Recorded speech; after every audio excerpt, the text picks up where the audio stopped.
হবে। তো আমরা যখন খবর পেলাম যে এখানে আগুন লেগেছে, আমরা সেই জ্বালা শেষ না করিয়ে আমি আবু মোস্তফা জামান আমরা একসঙ্গে চলে এসেছি। সেটা হলো আমাদের মূল জানার ব্যাপার। কারণ আমরা তো জানি না যে এরকম একটা নিরাপদ জায়গায় এভাবে আগুন লাগবে। আর সে ১:৩০ থেকে আগুন লেগেছে, এখন বাজে হলো ৬:৩০। এখন পর্যন্ত আমরা দেখছি যেটা যে এখনো আগুন জ্বলতেছে। কাজে এখানে আগুন যে এটা একটা খুবই গুরুত্বপূর্ণ এলাকা, আন্তর্জাতিক বিমানবন্দর। আর আন্তর্জাতিক বিমানবন্দর স্বাভাবিকভাবে অন্য যে কোনো একটা জায়গা থেকে এই সমস্ত দুর্ঘটনা কবলিত যে যে ঘটনাগুলো ঘটতে পারে সেগুলো থেকে নিরাপদ রাখে এবং চেষ্টা করে।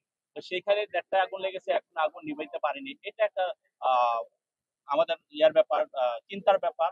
আরেকটা হলো যে এই সংস্থার সাথে কারা কারা জড়িত। আমাদের এখানে সিভিল এভিয়েশন আছে, আমার এখানে বিমানের যে কর্তৃপক্ষ আছে, সবাইকে খেয়াল রাখতে হবে যে আন্তর্জাতিক বিমানবন্দর সেখানে এত বড় একটা দুর্ঘটনা ঘটলো আর এখনো সে আগুন জ্বলে যাচ্ছে। আর এটা হলো একটা কার্গো সেকশন। কার্গো সেকশনে জানেন আপনারা যে হাজার হাজার কোটি টাকার মাল মাল থাকে, বিদেশ থেকে আমদানিকৃত সেই সব সম্পদ থাকে। এখন এখানে কিভাবে হয়েছে কি হয়েছে সেটা আমরা বলবো না। আমরা বলতে চাই যে আপাতত যাদের এই কাজটার সাথে সম্পৃক্ত থাকার কথা, তারা যদি সিরিয়াস থাকে এবং তদন্ত সাপেক্ষে পরবর্তীতে জানা যাবে যে এটার সাথে কারা জড়িত, কারা এটার জন্য দায়ভার নিবে। কিন্তু আমাদের কথা হলো এখন ফায়ার সার্ভিস কাজ করতেছে, আমরা চেষ্টা করতেছি ফায়ার সার্ভিসকে কিভাবে সহযোগিতা করা যায়। আমাদের নেতা কর্মীরা বিভিন্ন জায়গায় আছে যাতে রাস্তার জ্যামজট না লাগে, ফায়ার সার্ভিসের গাড়িগুলো যাতে সুন্দর করে আসতে পারে, এবং পুলিশ প্রশাসন, আর্মি, সমস্ত আইন শৃঙ্খলা রক্ষাকারী বাহিনী এখানে কাজ করতেছেন। তাদের সকলকে সহযোগিতা করলে আপাতত আমাদের কাজ।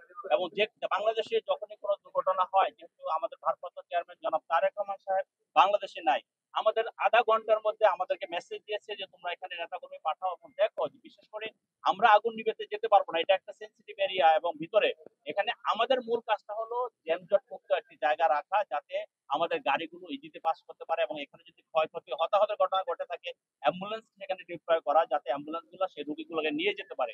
এর বাইরে আপাতত আমাদের কোনো কাজ নেই, কিন্তু আমরা চেষ্টা করে যাচ্ছি। এবং আমরা বিভিন্ন ওয়েতে আমাদের যে সমস্ত সোর্স গুলো আছে, ফায়ার সার্ভিসের এখানে পানি আছে, যেসব মেসেজ গুলো দেওয়া, সেই কাজগুলো আমরা করতেছি বা করার চেষ্টা করতেছি।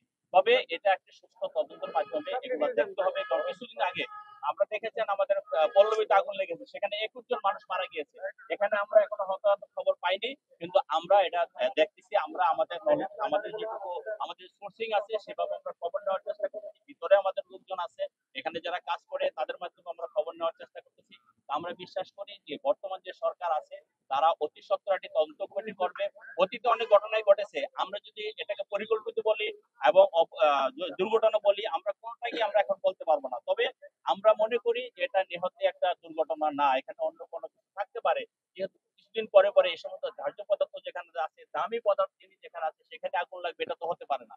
কাজেই আমরা বলতে চাই, আপাতত আমাদের বক্তব্য হলো, আমাদের পার্টির পক্ষ থেকে আমাদের বক্তব্য হলো যে আমরা যাতে সবাই একটু সহনশীল থেকে আপাতত এই দুর্ঘটনা হোক আর ইয়ে হোক, ষড়যন্ত্রই হোক, যেটা হোক, এটা যদি আপাতত আগুন নিভে যায়, তার পরবর্তীতে তদন্ত সাপেক্ষে এই সরকার একটি সুষ্ঠু তদন্তের মাধ্যমে এটার বিচার যদি করে বা এটা যদি বের করতে পারে যে কারা এই ঘটনার সাথে জড়িত, তাহলে কিন্তু পরবর্তীতে এই ধরনের ঘটনা ঘটবে না। আমি আবারও বলছি, এটা একটা আন্তর্জাতিক বিমানবন্দর।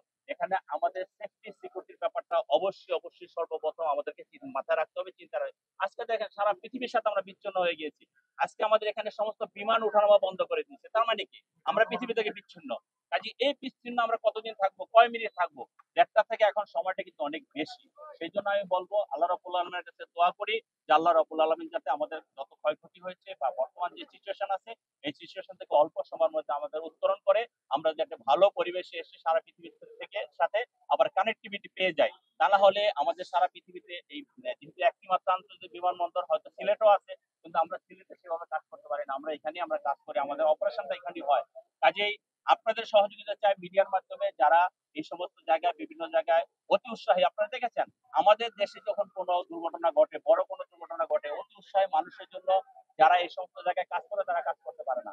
আমাদের মূল টার্গেট হলো যে এই সমস্ত মানুষ অন্যান্য পথচারী যাতে আমাদের রাস্তা ব্লক করতে না পারে, এবং যারা কাজ করে তাদের সহযোগিতার জন্য আমরা এখানে এসেছি। যাই হোক, আমাদের পার্টি ভারপ্রাপ্ত চেয়ারম্যান বারবারই খবর রাখছেন আমরা এখানে অবস্থান কি হচ্ছে, আমরা তা ওনাকেও জানাচ্ছি এবং আমরা দেখতেছি যে কতটুকু তাদের সহযোগিতা করা যায়। এবং ব্যক্তিগতভাবে আপনারা বোঝেন যে আমাদের এখানে আপাতত ব্যক্তিগতভাবে কিছু করার সুযোগ নেই। এখন যাদের সহযোগিতা করা দরকার, এই রাস্তাঘাট পরিষ্কার করে যানজট মুক্ত করা দরকার, সেই কাজটি আমরা চেষ্টা করছি। এবং আপনাদের মাধ্যমে আমি বিশ্বাস করি সারা দেশের মানুষ একদিকে দোয়া করবে, আরেকদিকে যদি সহযোগিতার হাত বাড়িয়ে দেওয়ার যেভাবে চেষ্টা করে সেভাবে করবে।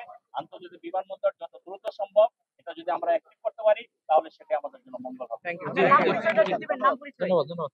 আমার নাম এস এম জাহাঙ্গীর হোসেন, আমি ঢাকা মহানগর বিএনপির যুগ্ম আহ্বায়ক এবং গত নির্বাচনে এই আসন থেকে ধানের প্রার্থী হিসেবে নির্বাচন করেছিলাম, এই ঢাকা 18 আসন থেকে।